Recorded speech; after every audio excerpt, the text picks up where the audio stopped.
average from I found from experience on the car, it'll do around about 20. So it's not brilliant, it's not bad, it is what it is, the car the size it is.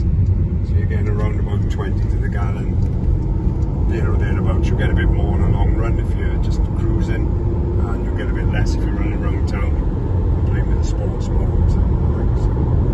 Set that back up to 70, which you can do by resuming whatever your last speed was you were driving. If I cancel this now, the button this stops, lift it back up, resume, and it'll pick back up to 69, 70.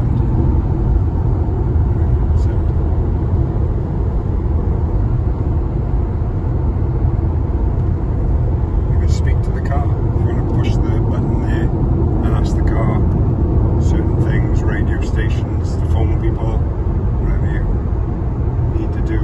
It takes a little bit of getting used to with any car. I think by the time you've got to find the keywords, if it's phone or dial or call or something of that type, I don't use it that much. You can do a lot with the screen that you see in the buttons here, so I find that's adequate for the car. Currently we're still in our sports mode. Turn that off. That's in the suspension. Put it back up to normal suspension, and it's a very comfortable cruising car. What we're going to show you in a moment is just as we go past this roundabout, is it's got a hold button on the car, so when you stop, if you push the brake a little bit harder and then it comes to a full stop, it'll actually hold the car and then it'll cut the engine out. So while it's on hold, we just pull up in front of this car like here, pull up, and then I'll push down on the button, and it's stopped. It's come up as hold. I've taken my foot off everything, the engine's still cut out. So for this now to pull off, you either put it into manual or you just accelerate. So if I put my foot onto the accelerator in a moment when these cars go past, so I'll indicate in readiness, make sure it's clear, fires back up and off it goes.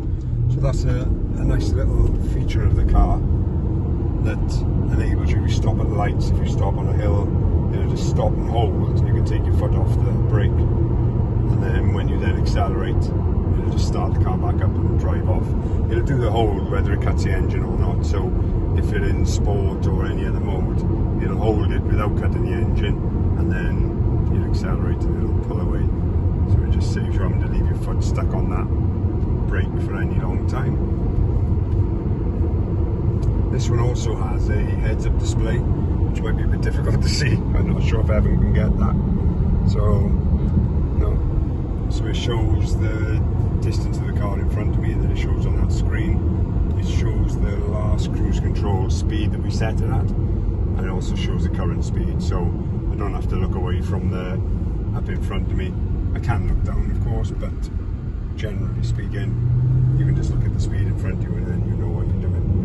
This also has the feature that shows the speed of the area you're in, but don't rely on it, because some roads, as with any of them, aren't necessarily the speed they tell you, because if the local council has changed it from a 60 to a 40 or a 50, there's no guarantee that the car will know that, so you may not have picked it up. So just be aware of the speed you're doing, determined by the signposts you see around you.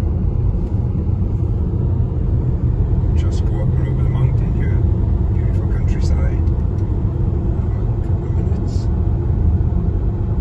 Just take a look around before we go back to the house. You can see the reverse camera as I turn the wheel. Little guidelines move as well. You'll see the Cayenne there that we're going to be doing a review on another time. As we pull up to the garage. There we go. You can see again overview of the car. Put it into park, and then turn the engine off. So thank you for watching. Hope you enjoyed. Any questions, please ask us and let us know in the comments. And be safe. One other feature on the car that I wanted to point out to you, because I find it quite a good feature, especially in car parks, and we live on a bit of a hill. So when you open the door in the Panamera, the old Panameras did this as well. You open it to a point, and then you can sturdy it. It stays there. Put it back in, and it does exactly the same again. So it's really helpful, really useful. So if you're parking close to another vehicle, or a skip, as the case may be in this one, when you pull it open, get the car set, and then it'll stay there. So